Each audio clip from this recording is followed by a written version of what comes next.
Исәнмесез, сез яңалыклар тапшыруын карыйсыз. Җомга көн алып килгән хәбәрләр белән сезне мин Ләйсән Ханова таныштырам. Хәзер төп темаларга кыскача күзәтү тыңлагыз. Әнисенә үч итеп улы йортка ут төрткән. Колосок бакчачылык ширкәтендә дача йорты көлгә әйләнде.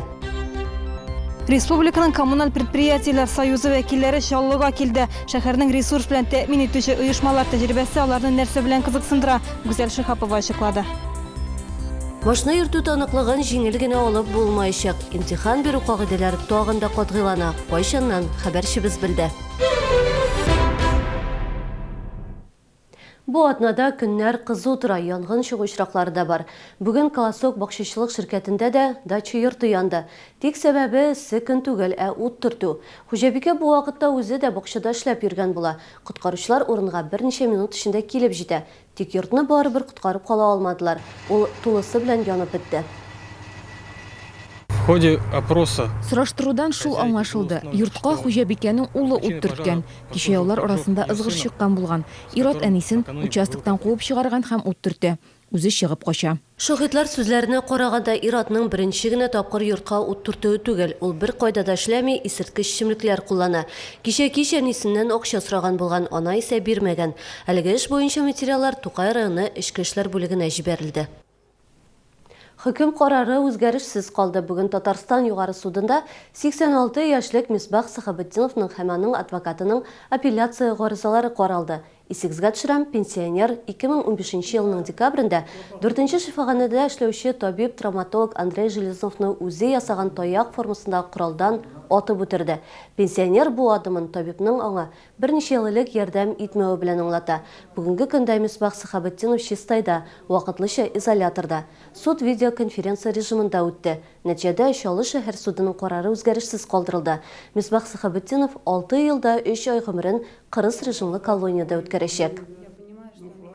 Шәһәрдәшләргә эчә торган суны сатып алырга да, иләренә фильтрлар урнаштырырга да кирәкми. Һәр хәлдә Чаллы су канал белгечләре шәһәрдә краннардан аккан су эчәргә яраклы дип ышандыра.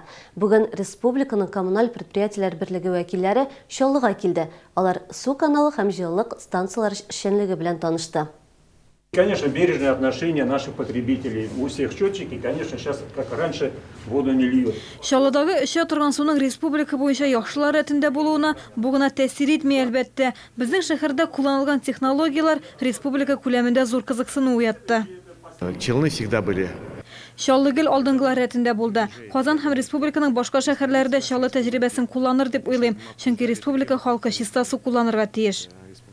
Чаллыда су чистарту технологиясы беренче этабында ук башкалардан айырылып тора. Белгечләр суны камадан 20 метр тирәнлектән ала. Чистарту этапларында гипохлорид кулланалар, әмма суда хлор тәме аз сизелә. Кулланучыга барып җитәр алдыннан судагы зарарлы матдәләрне ультрафиолет нурлары ярдәмендә юк итәләр. Суны сәгать сайын лабораториядә ис, тәм, төскә һәм андагы элементларга тикшерәләр. Чаллы су каналы белгечләре дә яңа технологиялар суның чисталыгын тәэмин итә. Шуңа күрә курыкмыйча краннан аккан суны кулланабыз ди. Люди покупают дорогостоящие фильтры. Кыйммәтле фильтрлар алып, суның бөтен кыйммәтле сыйфатларын юкка чыгаралар. Нәтиҗәдә организм кирәкле микроэлементларны алмый. Безнең оешмага фильтрдан чистартылган суны чагыштырырга алып килгәннәре бар. Соңыннан фильтрлардан баш тарттылар. Шулай да суның сыйфатына аны кулланучыга җиткерүче торбалар да тәэсир итә. Алар искерә, коррозия барлыкка килә. Чистарту җайланмалары да искерә. Бу республика күләмендә актуаль проблема, әмма аннан чыгу юлын тапканнар.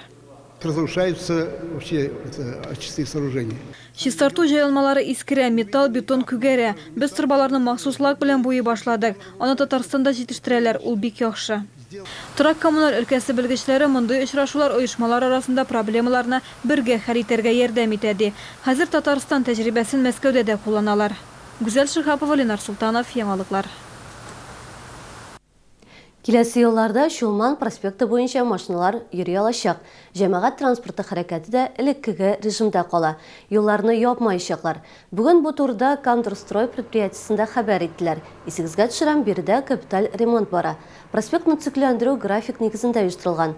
Юл салучылар бордюрларны ала, Кайбер урыннарда асфальт салу өчен өслек әзерләргә дә киришкәннәр.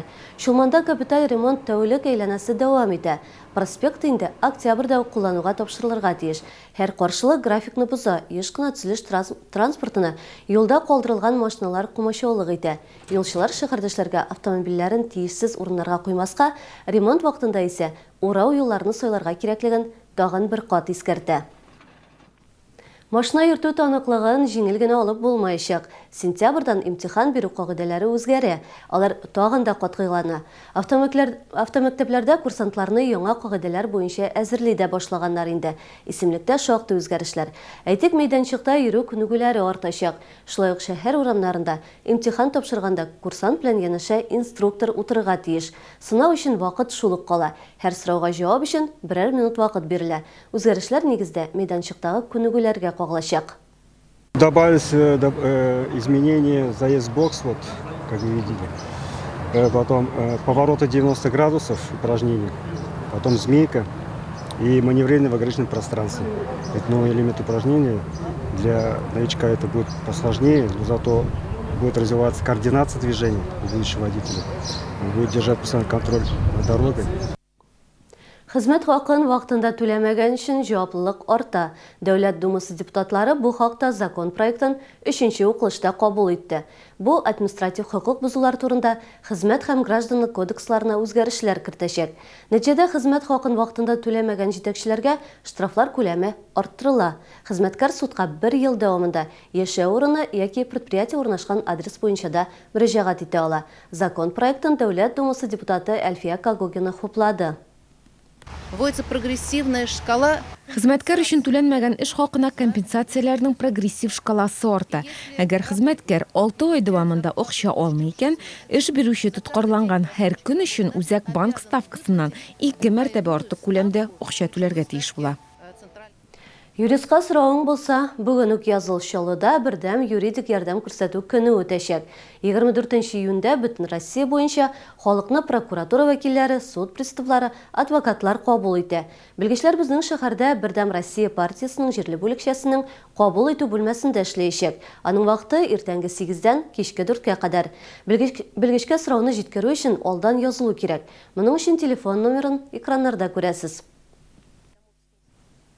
Профсоюз оешмалары бар һәм алар шактый уңышлы эшли. Әйтик, КАМАЗның профсоюз оешмасы Россиядә иң яхшысы булып танылды. Бу илнең автомобиль һәм авыл хуҗалыгы машиналары төзелеше профсоюзының үзәк комитеты карары. Бәйгедә 5000-нән артык кеше эшли торган комитетлар катнашты. Анда оешмага керүче халык саны да, травма очракларының никадәр күп булуы да, эш урынында бәхәс чыкканда хезмәткәрнең юридик якланганлыгы да искә алынды. Нәтиҗәдә автогигантның профсоюз оешмасы җиңүчеләр сафында. Моннан тыш профсоюз комитеты рәисе Александр Васильев иң яхшы лидер исеменә лаек дип табылды. Һәм ураза тотучылар игътибарына. Иртәгә Рамазан аеның 13-нче көне. Сәхәр ашу төнге 12 сәгать 44 минутта тәмам булырга тиеш. Авыз ачу 20 сәгать 18 минутта. Бүген ифтар да 20 сәгать 18 минутта булачак.